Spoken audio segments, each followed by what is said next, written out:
शक्य ते मी करतो. आता आर्टिफिशियल इंटेलिजन्सचं युग आहे. हो. तर मी शेवगावला 4 वर्षापूर्वी आर्ट्स कॉमर्स सायन्स कॉलेज सुरू केलं बरोबर. आणि ज्यावेळेला मला BCA MCA ला परवानगी मिळाली तर मला एक जाणवलं की हे जे शिकवणारे फॅकल्टीज आहेत हो. या फॅकल्टीच्या पुढची अडचण अशी की त्याचं ज्ञान ते 6 महिन्यात वर्षात जुनं होऊन जातं. बरोबर. कॉम्प्युटरचं ज्ञानच असं आहे की रोज वेगात जग पुढे चालतं. खरंय. मग हे काळाबरोबर जर टिकायचं असेल बरोबर.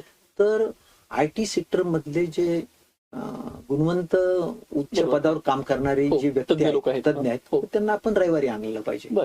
आणि मग आम्ही संडे कॉलेजची कल्पना सुरू केली. बरोबर. आज त्याचा एवढा फायदा होतोय की IT सेक्टरचे नामवंत विविध ठिकाणून येत आहेत. येतात. हा. रविवारी आमचं कॉलेज चालू वा, राहतं क्या बात आहे. आणि दिवसभर रविवारी ते शिकवतात, किती 3-4 छान. तास शिकवतात खरंय. आणि मग ते मुलं एकदम खरंय. मुळात फॅकल्टी आमची अपडेट होते. बरोबर. फॅकल्टी अपडेट होते आणि खरंय. या पद्धतीने 3 वर्षापासून प्रयोग चालू आहे. खरंय. आणि आता आमचा